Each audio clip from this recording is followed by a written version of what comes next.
Hey, what's going on, everybody? Welcome back to another video. In this video right here, I have my Galaxy Z Fold 3, or Z for my European brothers and sisters.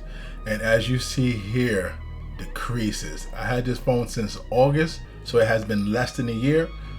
And it should be about 10 months I had the phone, and you can see the creases are pretty deep in there. And this is just coming from opening and closing the phone. And keep in mind, I have two phones. I have a secondary phone that I use, and you can see the creases. You can see me rubbing my fingers against it, and you see how it is. And you can even see right here, there's a crack right into the screen. And this just came from the screen protector getting warped, and it just popped right out. It was real crazy. And as you know, this is very disheartening, having this phone. And the worst part about it is the resale value is horrible. Yeah, I was thinking about fixing the screen and trying to sell it, and Samsung offers a 1-year screen replacement, which I qualify for. However, the resale value is not good.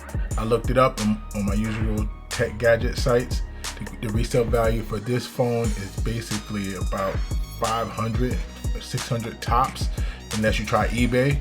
And you know, for an $1,800 phone, that don't make any sense. Now, a resale value, say for iPhone, is much higher, and even the resale value for the phone that came out that's in the same class as far as came out in the same year, which is the Galaxy 22 Ultra, has a higher resale value. So that alone right there makes this phone very difficult. But what I'm probably going to do is get the screen fixed from Samsung, and then trade it in to Samsung for the highest dollar, and just get pretty much any of the newest phones, and then I would just sell that phone, and then that's how I'm able to get some money. So that's the plan.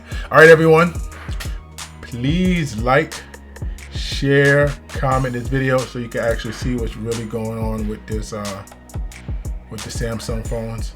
Peace out.